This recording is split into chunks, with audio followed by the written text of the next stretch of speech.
Flora में स्वाद है, क्वालिटी है, सबसे बेस्ट क्वालिटी इतने दिन से मेंटेन किए हुए, जबरदस्त। फ्लोरा चाय एक नंबर लगती है, कड़क है चाय, बहुत अच्छा फ्लेवर है, यहाँ पीने में बहुत स्वाद आता है।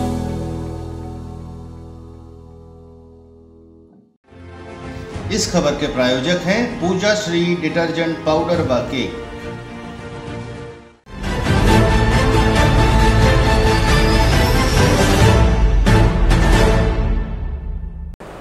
उनके चेहरे का नूर बढ़ता जा रहा है, उनके चेहरे का नूर बढ़ता जा रहा है। लोग देखते हैं तो बस देखते ही रह जाते हैं और हर दफ़ा वो थोड़ा खिल सी जाती हैं, हर दफ़ा वो थोड़ा खिल सी जाती हैं, लगता है बेगम पार्लर जाती हैं। नमस्कार साथियों, एक बार पुनः उपस्थित हूँ चर्चित चेहरा कार्यक्रम में अपने साथ एक नए चेहरे को लेकर। आज हमारे साथ जुड़ी हैं कृतिका राज मैम। उनसे जानते हैं उनके बारे में, साथ ही साथ उनके पार्लर के बारे में भी। बहुत बहुत स्वागत करती हूँ मैम मैं आपका कि आपने अपना कीमती समय हमें दिया। थोड़ा सा थैंक यू सो मच जी। थोड़ा सा मैम आप हमें अपने बारे में बताएं, फिर हम आपके पार्लर की साइड जाते हैं। ओके, मेरा नाम आपने इंट्रोड्यूस कर ही दिया। मेरा नाम कृतिका है, माय नेम इज़ कृतिका वलीचा, और मैं एक सिंधी फैमिली से बिलोंग करती हूँ। एंड मुझे इस बिज़नेस लाइन में, अपनी ब्यूटी इंडस्ट्री लाइन में लगभग 13 से 14 साल हो चुके हैं। या अभी मेरा सेटअप सतना में है, एक मेकअप स्टूडियो है मेरा यहाँ पर, उसको 4 साल हो जाएंगे, जिस बीच में मैंने लॉकडाउन पीरियड भी सर्व किया है। तो मैम कितना मुश्किल था एक लड़की के लिए पार्लर सेक्टर में आना, एक सिंधी लड़की के लिए कितना मुश्किल रहा? अगेन अगर हम बात करें अपना Sindhi, being a Sindhi culture girl, तो बहुत मुश्किल तो था। जस्ट बिकॉज कि हमारे यहाँ लड़कियों को काम करना इतना फ्री नहीं बोलते हैं कि लाइक बोलते हैं ठीक है आप शादी के बाद आपको जो करना है आप करिए, बिकॉज अनसर्टेन है शादी से पहले लाइफ कि हम बिज़नेस छोड़कर कहाँ सेटल हो रहे हैं कहाँ नहीं हो रहे हैं। बट मेरे फादर, मेरे मदर दोनों ने काफ़ी अच्छा सपोर्ट किया था मुझे, इसी वजह से शायद मैं शादी से पहले इस लाइन को कंटिन्यू कर पाई मैं। एंड शादी के बाद मेरे हस्बैंड का काफ़ी अच्छा सपोर्ट था, जिनकी वजह से मेरा आज सतना में सेटअप है। सो थोड़ा बहुत मुश्किल था विश्वास दिलाना उनको कि हाँ मैं इस कैपेबल हूँ। प्लस उसके बाद तो चीज़ें इजी हो ही जाती हैं। आपके पेरेंट्स आपका सपोर्ट करेंगे तो कुछ भी टफ नहीं है। पेरेंट्स का जैसे आपने कहा कि एक बहुत इंपॉर्टेंट रोल होता है, बहुत इम्पोर्टेंट। और फिर उसके बाद मुझे लगता है अगर शादी हो जाती है तो शादी के बाद हस्बैंड का। यस। आपकी लाइफ में स्टार्टिंग फेज़ अगर मैं बोलूँ कि जब आप स्टूडेंट रही होंगी, तब आपने अगर ये लाइन बोली कि मुझे इन सब सेक्टर पे नहीं जाना, क्योंकि हमारे यहाँ आज भी मैम ट्रेडिशनल पढ़ाई बहुत इंपॉर्टेंट है। मतलब आप बीकॉम करो, एमकॉम करो या एमबीए करो, आपको ये डिग्री लेनी है। आप एक सेपरेट फील्ड पे गए। मैं एक एमबीए हूँ। ओह, एमबीए भी हैं? एमबीए भी हूँ मैं। मेरा मेन क्या था कि मैंने अपने फादर की इच्छा भी पूरी करी कि उनको स्टडी लाइन ही चाहिए थी। बट मेरा मन क्या था मैंने उसको भी फॉलो किया। तो साथ साथ ही मैंने मैं एक मैनेजमेंट एमबीए स्टूडेंट हूँ, साथ साथ मेरा एक ब्यूटी लाइन मेरा साइड बाय साइड चलता रहा। सो अगेन मैंने उनको भी डिससेटिस्फाई नहीं किया एंड मैंने अपनी इच्छा भी रखी। मतलब एक बेटी का रूप था जिससे पूरा किया गया। और एक प्रोफेशनल, क्योंकि जब मैंने काफ़ी साल पहले जब इस इंडस्ट्री में स्टेप इन किया था, उस वक्त एक मेकअप आर्टिस्ट को एक अच्छी नज़र से नहीं देखते थे। अगर आप एक बहुत अच्छी फैमिली को बिलोंग करते हैं, एक स्टैंडर्ड फैमिली को बिलोंग करते हैं, देन आपको क्या होता है कि अच्छा ये लड़की पार्लर में काम करती है, ये एक हैशटैग टर्म आ जाता था कि लड़की पार्लर में काम करती है। तो वो मेरे फादर को अग्री नहीं था। बट मैंने अपना स्टेटमेंट अलग बनाया, मैंने अपने फादर को प्रूव किया, साथ साथ उनकी इच्छा भी पूरी करी कि यस मैं पढ़ाई कर रही हूँ।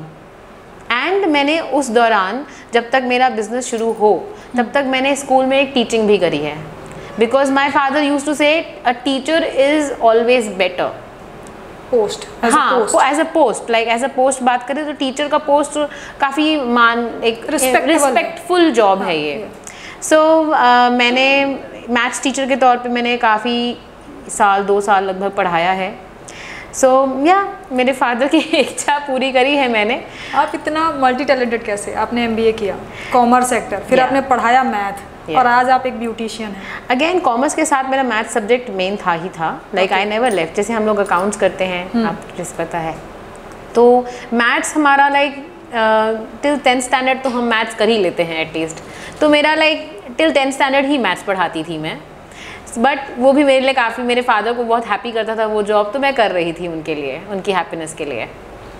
मतलब मैम ने पूरी तरह से मैनेज किया है सारी चीज़ों को, फैमिली साथ ही साथ अपना बिजनेस। Yes. अच्छा, बिजनेस मैम मैंने कई बार कई लोगों से सुना है कि सिंधीज के ब्लड में होता है बिजनेस, कह सकते हैं, business mind. True very true, बिल्कुल अग्री करती हूँ मैं ये इस बात पे, वो जीन में है हमारे बिजनेस। या तो ये आपके बचपन से ही दिमाग में था कि आप इन फ्यूचर अपना नहीं, ऐसा कुछ भी नहीं है। देखिए क्या होता है, हम लोग पहले से, पेरेंट्स क्या बोलते हैं, हम पहले से डिसाइड कर लेंगे अपने बच्चे को हमें ये बनाना है वो बनाना है, ऐसा कभी नहीं करना चाहिए, कभी भी नहीं करना चाहिए। आप अपने बच्चे की वेल बीइंग पे वर्क करना चाहिए हमें, हम उसको अच्छी परवरिश दें, हम अपने एंड से हमें पूरा 100% देना चाहिए कि वो अच्छे से पढ़े, इसके बाद उन पे छोड़ देना चाहिए। बिल्कुल। ये तो हुई मैम थोड़ी सी आपकी पर्सनल बातें। अभी अपन प्रोफेशनल सेक्टर पे आते हैं। अपने सैलून के बारे में थोड़ा सा बताएं, कैसे था स्टार्टअप, कितना कठिन था सतना में ओपन करना इसे? कठिन तो मैं बोलूँगी बहुत ज़्यादा था, जस्ट बिकॉज मेरे सैलून की ओपनिंग थी and I was 7 months pregnant. Okay, yes, so मेरे लिए 7 months प्रेगनेंसी में मेरी सैलून की ओपनिंग थी। ओके, सो उसके साथ सैलून रन करना वाज वेरी टफ अगेन। उसके बाद सेकेंड फेज़ जो मेरा आया लॉकडाउन टाइम, कि मेरे सैलून की ओपनिंग को सिर्फ 3 months हुए थे एंड लॉकडाउन हो गया, एंड वो लॉकडाउन हुआ फिर 2.5 years तक लॉकडाउन हुआ, बट मेरी मेहनत बहुत काम आई। People know me now very well. उसके साथ साथ मैं अपने छोटे बच्चे को भी हैंडल कर रही हूँ और बाकी अपने सैलून को भी मैनेज कर रही हूँ। सो या मेरे साथ मेरा भगवान है, देख रहा है मेरी मेहनत। अगर इन सब की चीज़ों की बात कर रही हैं आपकी, आपने स्टार्ट किया, आप प्रेग्नेंट थी, 7 months प्रेग्नेंट एक लेडी स्टार्ट करती है, और फैमिली का सपोर्ट कैसा था? लाइक मेरी फैमिली टिपिकल सी फैमिली उम्मीद यही करती कि हमारी बहू हेल्दी रहे, हमारा बेबी हेल्दी रहे, और वो गलत नहीं है। यस, उनके पॉइंट ऑफ व्यूज भी गलत नहीं है, वो चाहते हैं कि आप अच्छे से रहें, हेल्दी रहें। आप उनसे कैसे बोल पाएँ कि मुझे ओपन करने दो, मुझे करना है? मेरा प्लानिंग कह सकते हैं कि भगवान ने मुझे गिफ्ट दिया था।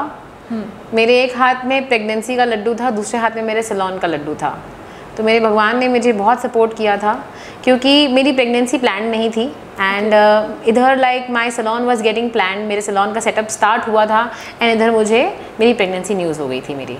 सो आई वाज थैंकिंग गॉड कि ठीक है, ये मेरा गिफ्ट है। तो झूलेलाल जी या कोई और भी होते हैं, 2-3 होते हैं? भगवान मेरे लिए एक ही हैं। आप लोग में 2-3? झूलेलाल भगवान है। हाँ, संत निराकरी कुछ ऐसा? नहीं, वो तो बाबा हैं, वो हमारे फॉलोअर हैं। लाइक हम गॉड के थ्रू निरंकारी हैं या राधा स्वामी हैं। राधा स्वामी मेरी मदर राधा स्वामी को मानती हैं, तो मैं भी उनको मानती हूँ, पर ऐसा कुछ नहीं है कि मेरे लिए सिर्फ राधा स्वामी ही हैं या झूलेलाल हैं। भगवान सबके लिए एक आइडियोलॉजी चलती है जो कि आप कह दो कि भगवान, बस उनने सपोर्ट किया और आज आप यहाँ पे हैं। बिल्कुल। बेबी को कैसे मैनेज करते हैं? एक महिला के लिए बड़ा डिफिकल्ट होगा, पार्लर विथ छोटा सा बेबी। बड़े बेबी तो ठीक है, कैसे मैनेज किया? Support, family support, where I call कि mother in law, father in law, husband, इनका सपोर्ट होना लाइफ में बहुत ज़रूरी है। बिल्कुल। बहुत ज़्यादा ज़रूरी। अगर आपको इनका सपोर्ट नहीं है तो ऐसा नहीं है कि आप कर नहीं सकते, बट ऑफ कोर्स आपके लिए वो सपोर्ट होगा तो आप हैप्पीली हर चीज़ करेंगे, आप खुश होके हर चीज़, ज़िंदगी आसान। आप जब खुश होते हैं ना तो आपकी लाइफ आसान हो जाती है, भले आप कैसी भी लाइफ जी रहे हो। सही।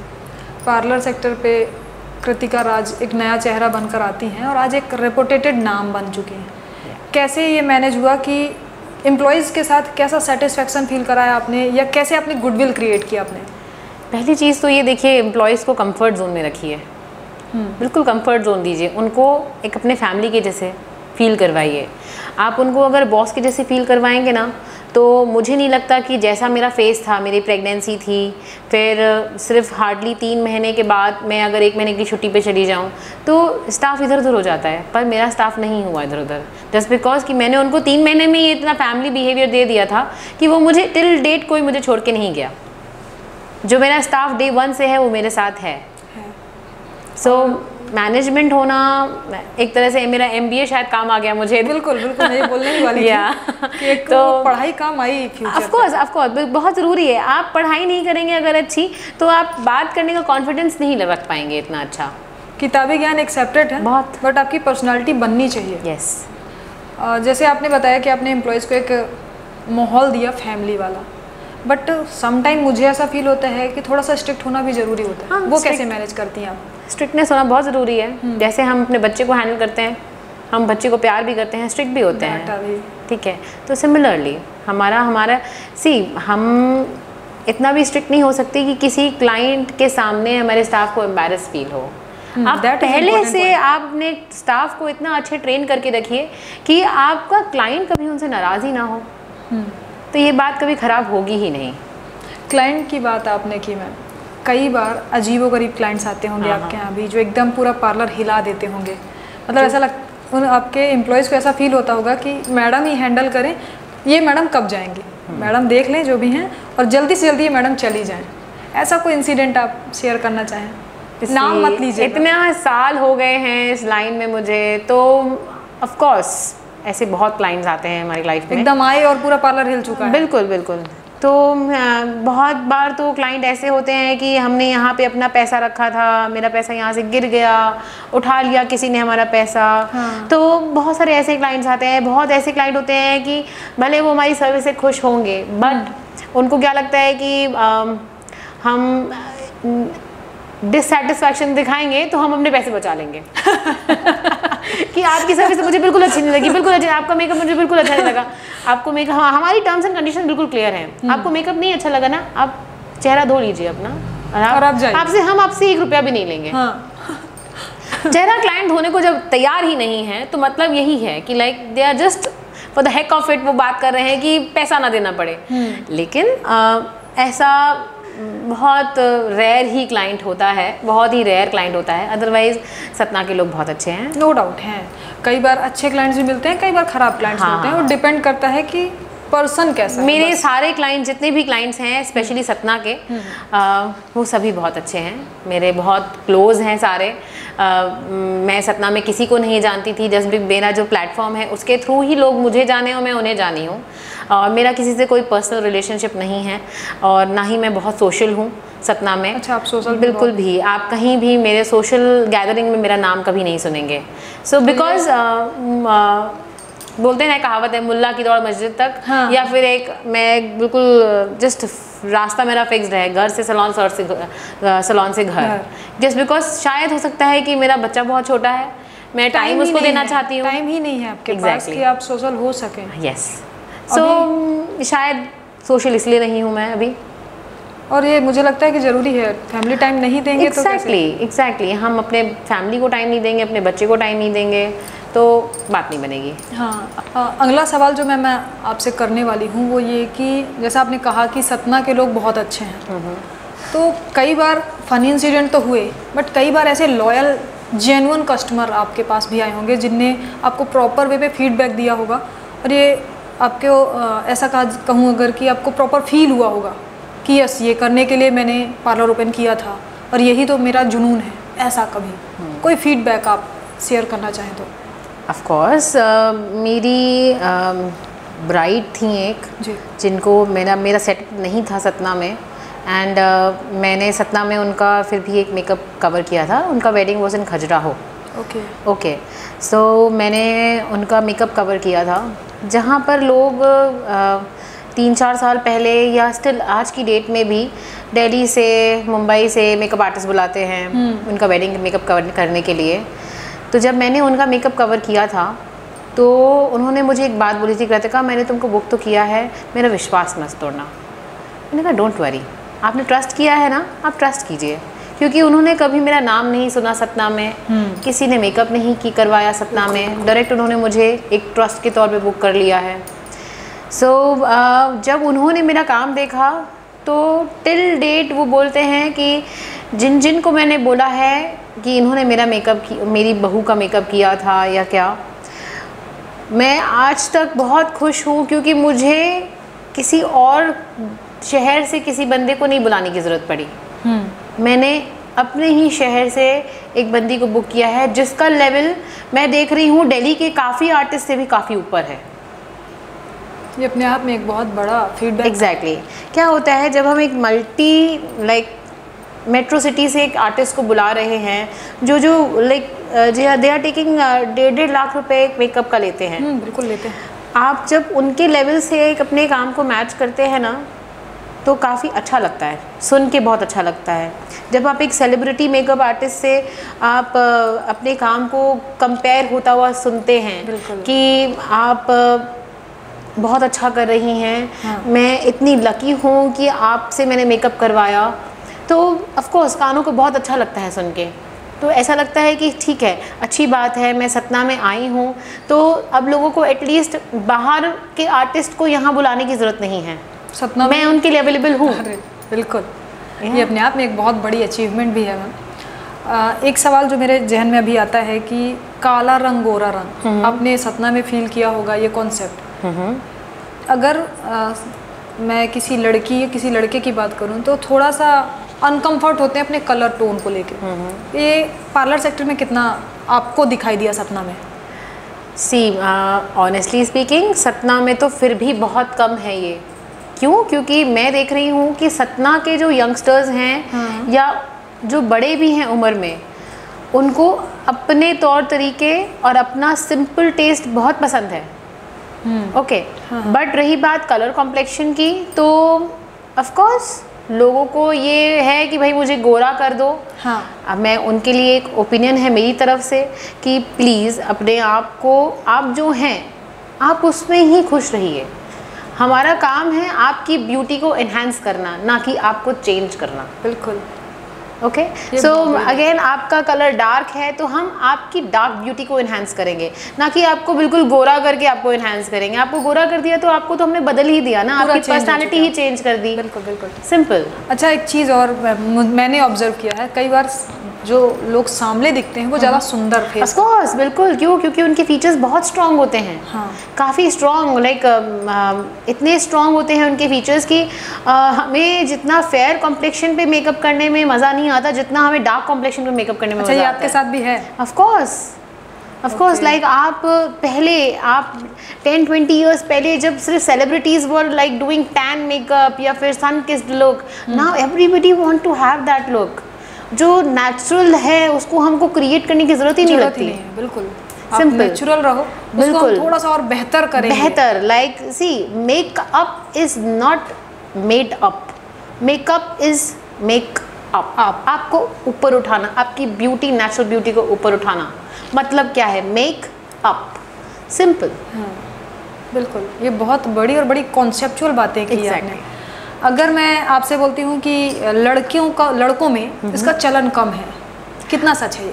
बिल्कुल भी नहीं, ऐसा कुछ भी नहीं है, बिल्कुल भी नहीं है। लड़के हम लड़कियों से ज़्यादा अपने ऊपर ग्रूमिंग में इन्वेस्ट करते हैं। ऐसा सतना में है? सतना में भी है, हर कहीं है। आप बड़े शहर मेट्रो सिटीज़ में देखेंगे तब तो और भी ज़्यादा है। बट अगर हम छोटे शहर सतना की ही बात कर ले, मेरा यूनिसेक्स सैलून है। ओके, सो वहाँ पे लड़के भी आते हैं, लड़कियाँ भी आती हैं। हम लड़कियाँ 6-7 महीने में, एक छोटा सा एग्जाम्पल दें, 6-7-8 महीने या कभी कभी साल भर में एक बार हेयर कट लेते हैं।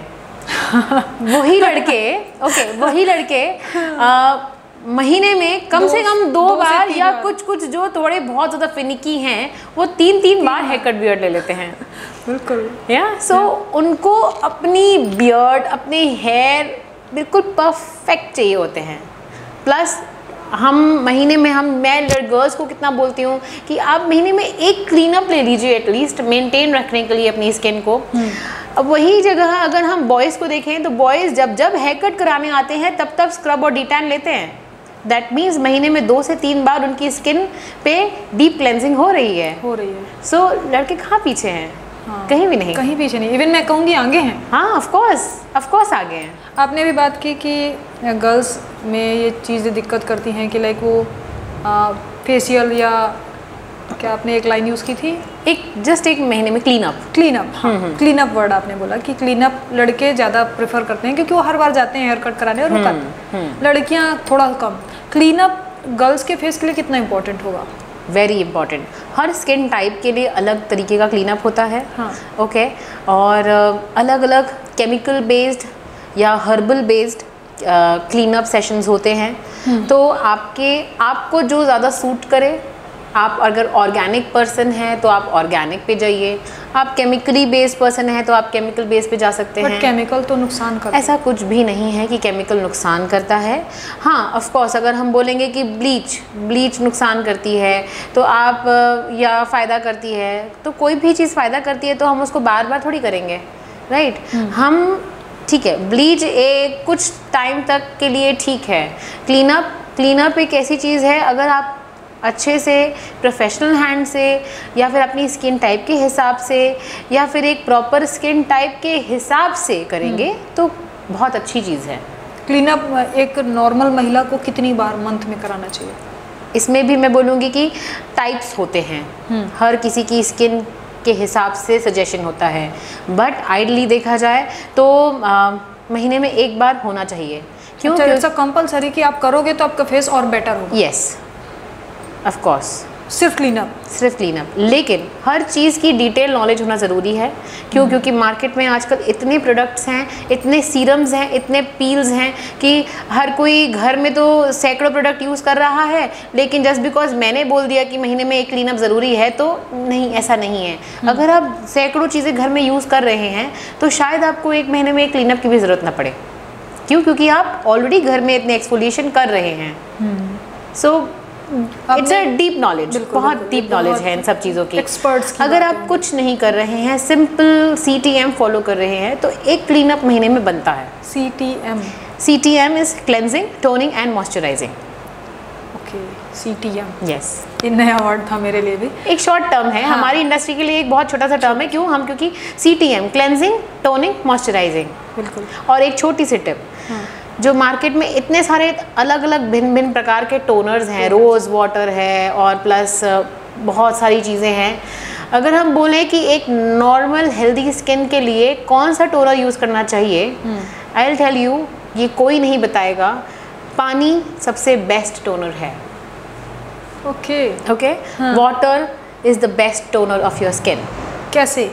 पानी में खुद ही इतने मिनरल्स हैं कि हमारी बॉडी की डिहाइड्रेशन वाली रिक्वायरमेंट्स को पानी पूरा करता है। तो अगर हम दिन में 7-8 बार मुंह धुल रहे हैं, दैट इज सफिशिएंट? 7-8 बार ऐसे धुलें? फेस क्लीन होना चाहिए। और उसके बाद अगर आप नॉर्मल ठंडे पानी से फेस स्प्लैश कर लेंगे, ठंडे पानी को चेहरे पे, तो टोनिंग हो जाएगी। ये कितनी बार करना चाहिए दिन में?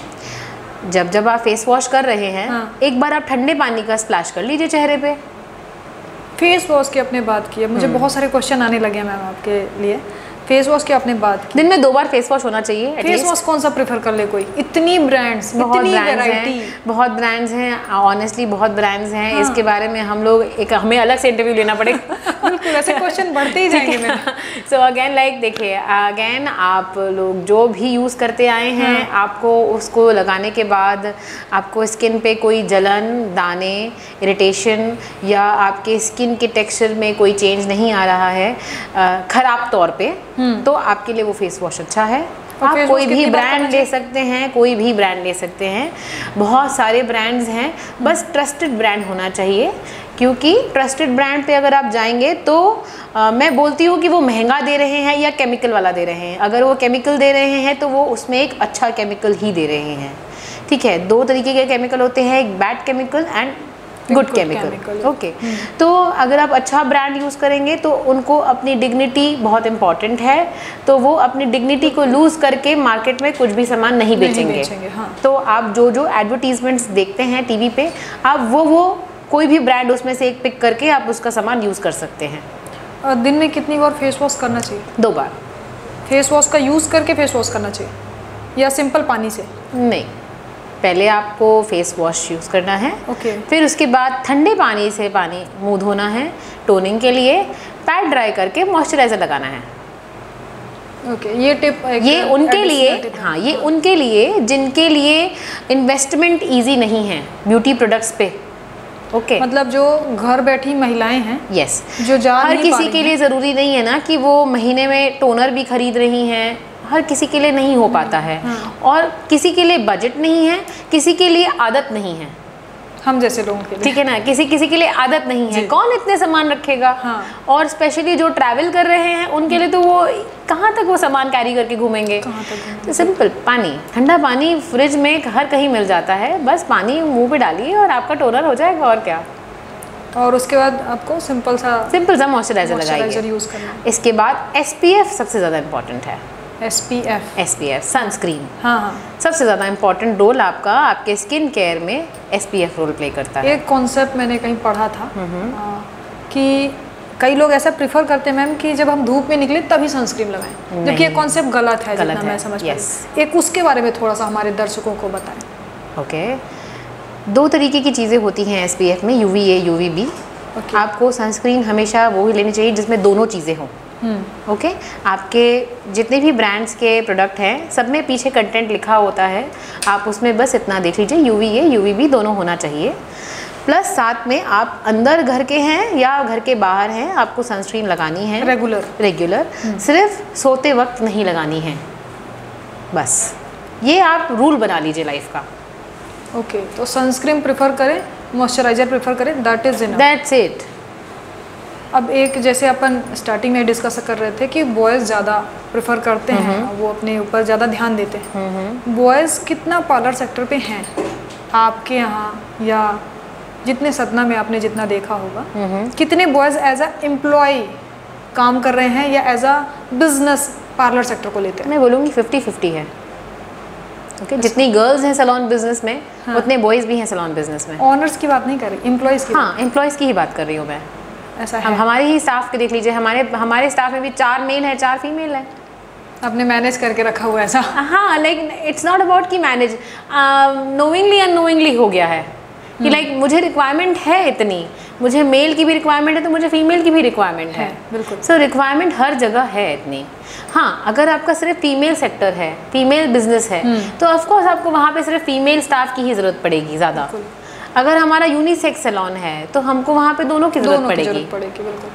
अब जैसे आपने बताया कि ये चीज़ें ध्यान रखनी चाहिए अपन को पार्लर सेक्टर पे, या अपने फेस का ध्यान रखते टाइम आपने ये टिप्स दी हमारे दर्शकों को। मैं एक सवाल और करना चाहूँगी कि जैसे अपने यहाँ के लोग हैं, सतना पोल्यूशन बहुत है, ऐसे में पार्लर कितना हेल्पफुल हो सकता है, या आप कितना हेल्प कर सकती हैं उन लोगों की नॉर्मल जो आपने एक वर्ड यूज़ किया मेकअप, वो करने के लिए?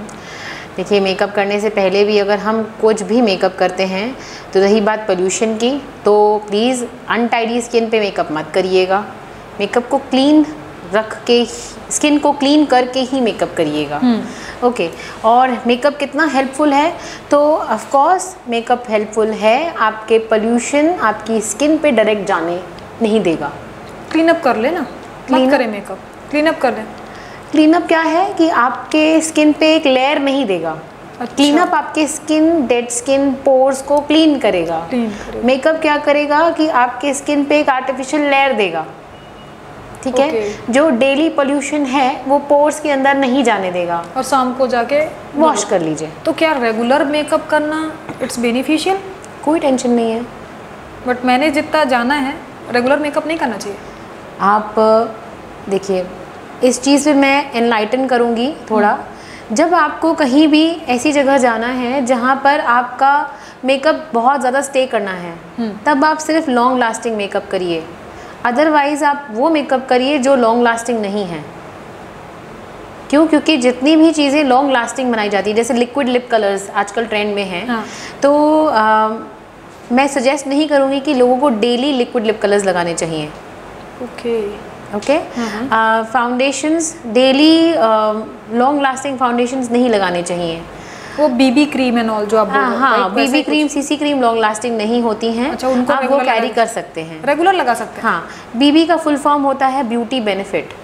ओके, तो बीबी सबसे हेल्दी क्रीम है, तो आप लगा सकते हैं बीबी क्रीम। मतलब अगर मैं कहूँ टीनेजर्स हैं हमारे, कई लोग ऐसे होंगे जो टीनेजर्स भी हैं, बिल्कुल लगा सकते तो हैं। 18-20 साल की लड़कियां प्रॉपर वे पे रेगुलर बीबी क्रीम लगा सकती हैं, और इसके कोई डिसएडवांटेज नहीं? डिसएडवांटेजेस नहीं है अनटिल आप कोई अच्छे ब्रांड का जेन्युइन। देखिए, बहुत सारे मार्केट में ब्रांड्स आ जाते हैं, लेकिन अगेन मैंने बोला, जो ब्रांड का आप एडवर्टीजमेंट देख रहे हैं टीवी पे, सिर्फ आप प्रेफर करिए कि वही ब्रांड्स आप यूज़ कर रहे हैं। क्योंकि वो अपनी गुडविल ख़राब नहीं करेंगे। गुडविल अपना ख़राब होने ही नहीं देंगे। नहीं देंगे, बिल्कुल। ठीक है ना, आपके स्किन पे एलर्जी नहीं होने देंगे। क्यों? क्योंकि वो ट्राइड एंड टेस्टेड हैं। बिल्कुल। एक सवाल मैं आपसे और करना चाहूँगी मैम कि अगर आप इस सेक्टर पे नहीं होती तो आप क्या कर रही होती? मैं शायद शेफ़ होती। खाना भी बनाती हैं? खाना मुझे बनाना अच्छा लगता है। ये तो शायद मैं एक सिंधीज़ में होम, think हाँ शायद ये डिशेस बनती हैं। अगेन आप जैसे बोला सिंधीज में बिजनेस इज इनटू जीन, हाँ। तो ये खाना बनाना भी शायद हमारे जीन में ही है। हाँ, क्योंकि तो dishes हैं। हाँ, मैं शायद एक स्मॉल स्वीट होम किचन चला रही होती शायद। और सतना में ही? हाँ, सतना में ही, कहीं जहाँ भी होती मैं। और हो सकता है इन फ्यूचर आप ऐसा कोई सेटअप कर दें? नहीं, I have no clue about it, no comments. आपका फेवरेट फूड क्या होता है जब आप बनाना खुद से पसंद करती हैं और आपके पास टाइम है? दाल चावल is the best thing of my life. Same here, बहुत पसंद है मुझे। या अगर मैं बात करूँ अब आपके पार्लर की, हाँ। आप फ्यूचर में कहाँ देखती हैं इसे कि वो कहाँ तक जाएगा, या कुछ ऐसा प्लान है आपका? देखिए, प्लान्स आर नेवर फिक्स्ड।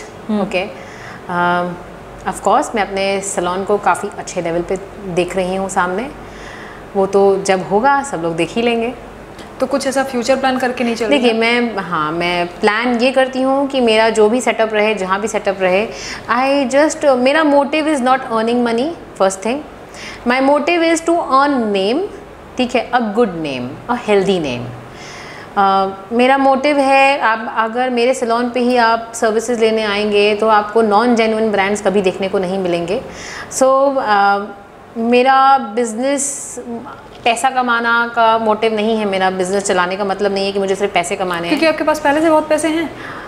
देखिए, ये मतलब नहीं है ऐसा यहाँ पर कि लाइक मेरे पास पैसे हैं इसलिए मुझे पैसे नहीं कमाने हैं। हाँ। क्यों? क्योंकि शायद मैं बहुत ईजी पीजी पर्सन हूँ।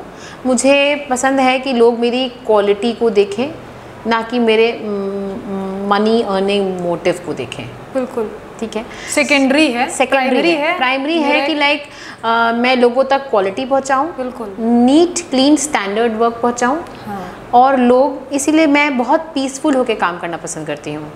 जहाँ लोग 10-10, 20-20 ब्राइड्स ले लेते हैं अपने नाम पे, वहाँ पे मैं सिर्फ लिमिटेड रहती हूँ शायद 5 या 6 ब्राइड पे, क्योंकि जेन्युइनली आप सिर्फ इतने लोगों को ही कवर कर सकते हैं। ठीक है, जहाँ परफेक्शन के साथ। Exactly. So again like makeup मैं कर रही हूँ, आई मेकअप कोई लाइक बेस मैं लगा रही हूँ, आई मेकअप कोई और कर रहा है, हेयर स्टाइल कोई और कर रहा है। ये मेरा लाइक काम करने का तरीका नहीं है। सो मैं बहुत पीसफुल होकर काम करना पसंद करती हूँ। तो मैं आगे भी अपना जो भी नया सेटअप है, आने वाला सेटअप है, या आगे मेरे 10 सेटअप होने वाले हैं, ठीक है, या मेरा एक ही सेटअप होने वाला है, मैं बहुत पीसफुल और क्वालिटी काम ही लोगों को प्रोवाइड करूँगी। मतलब हम लोगों में एक कहावत चलती है, संतोषी सदा सुखी। एग्जैक्टली। आप संतुष्टि के साथ काम करना चाहती हैं, कस्टमर सेटिस्फाइड रहे, हम सेटिस्फाइड रहे। Exactly, that is enough. Yes. एक और सवाल करती हूँ, आपके लिए प्रॉफिटेबल नहीं है बट बहुत सारी यूथ इसे एज अ बिजनेस देखता है। यस। तो क्या ये प्रॉफिटेबल बिजनेस होगा अगर कोई न्यू कमर स्टार्ट करता है तो? मैं ऑफ कोर्स बोलूँगी, देखिए ये business is very profitable business. India में after USA oblique China, okay, दोनों के बाद इंडिया में कॉस्मेटिक इंडस्ट्री में सबसे ज़्यादा हाइप देखा गया है पिछले लास्ट 5 इयर्स में। ठीक है, तो आगे जो आने वाला टाइम है जहाँ पर लड़कियाँ अब घर से बाहर निकल रही हैं काम करने के लिए, उनके लिए इम्पॉर्टेंट है खुद को ग्रूम करना। बिल्कुल।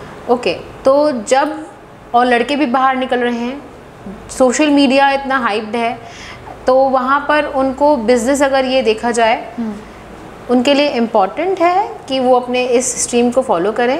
बिल्कुल बिल्कुल। इंडस्ट्री बढ़ेगी, हमारा इनकम बढ़ेगा, इकोनॉमी बढ़ेगी, so it is a good thing. अब मैं आपसे मैम आखिरी सवाल करना चाहूँगी कि इसके लिए सर्टिफिकेशन कोर्सेज बहुत सारे होते हैं, आपने कितने लिए हैं, कैसे लिए हैं, और हमारी यूथ अगर इस सेक्टर पे आना चाहे तो उसे कौन सा बेसिक नॉलेज लेके आना चाहिए? क्योंकि मैंने देखा है मैम, कोई भी आजकल पार्लर खोल रहा है, हर मोड़ पे छोटी छोटी पार्लर ओपन हो चुके हैं, जानते कुछ नहीं है, पर अगर आप बाय डिफ़ॉल्ट चले जाओ तो आपको एक प्रोडक्ट को दे दिया जाएगा कि आप इसको देखिए बहुत अच्छा है, ऐसी चीज़ें। तो इन सब से कैसे बचें ये थोड़ा सा लंबा क्वेश्चन कर रही हूँ मैं, आप कहें तो मैं आप एक एक आंसर दे दीजिएगा। सर्टिफिकेशन के बारे में सबसे पहले बता दें कि क्या कैसा ज़रूरी होता है और आपने कितने लिए हुए? सर्टिफिकेशन देखिए आपके लिए तब तक ज़रूरी है इन रेफरेंस टू मेकअप ही मैं सिर्फ जवाब दूंगी। हाँ, बिल्कुल। अगर मैं बात करूं कि हेयर और स्किन तो हमारा क्वेश्चन बहुत एलैबोरेटेड हो जाएगा। तो मैं अगर सिर्फ मेकअप की बात करूं तो मेकअप को लेकर सर्टिफिकेशन इतना इम्पॉर्टेंट नहीं है कि आप बहुत बड़े इंस्टीट्यूट से ही, बहुत बड़े मेकअप आर्टिस्ट से ही आप मेकअप सीख कर आएँ। It is not at all important until आप खुद का बिजनेस कर रहे हैं। जब आप एक जॉब में जा रहे हैं या फिर आप किसी सेलिब्रिटी आर्टिस्ट के अंदर जा रहे हैं या फिर आप किसी एक ऐसे प्लेटफॉर्म में जा रहे हैं जहाँ पे आपके लिए सर्टिफिकेशन इम्पॉर्टेंट है। ओके, जैसे फैशन टीवी के मॉडल्स के मेकअप की बात हो गई तो वहाँ पे आपको सर्टिफिकेशन की ज़रूरत पड़ेगी। या फिर आप अगर मेट्रो सिटी में एक ऐसे सैलून पे जा रहे हैं जहाँ पर आपके लिए सर्टिफिकेशन इम्पॉर्टेंट है। क्यों? क्योंकि वहाँ पर जो मॉडल्स आएंगी, जो क्लाइंट्स आएंगे वो उस लेवल के हैं, आपके लिए तब तक सर्टिफिकेशन इम्पॉर्टेंट है। लेकिन अदरवाइज आपको जिसका भी मेकअप अच्छा लगता है, जिस भी आर्टिस्ट का मेकअप अच्छा लगता है, आप उनकी हेल्प से उनसे ही मेकअप सीख कर आगे अपने प्रोफेशन को कंटिन्यू कर सकते हैं। कई बार प्रैक्टिस से भी बहुत कुछ इम्प्रूवमेंट होता है। देखिए आप कहीं से भी सीखेंगे, आप चाहे एक एकेडमी से सीख रहे हैं या फिर एक आर्टिस्ट से सीख रहे हैं, आप प्रैक्टिस नहीं करेंगे तो एवरीथिंग इज़ ज़ीरो। बिल्कुल। तो बहुत लंबा नहीं करती हूँ मैम, मैं आपने समय दिया उसके लिए बहुत बहुत धन्यवाद। Thank you so much. तहे दिल से शुक्रिया करती हूँ कि आपने अपना इतना कीमती समय दिया और बहुत अच्छा लगा आपसे बात करके। Thank you so much. सभी दर्शकों को बहुत बहुत धन्यवाद। जिस तरीके से वो हमें देख रहे हैं और जिस तरीके से उनका फीडबैक आ रहा है मेरे लिए बहुत इंपॉर्टेंट रहता है। वो ऐसे ही फीडबैक देते रहें और जुड़े रहिए विशाल खबर से। धन्यवाद।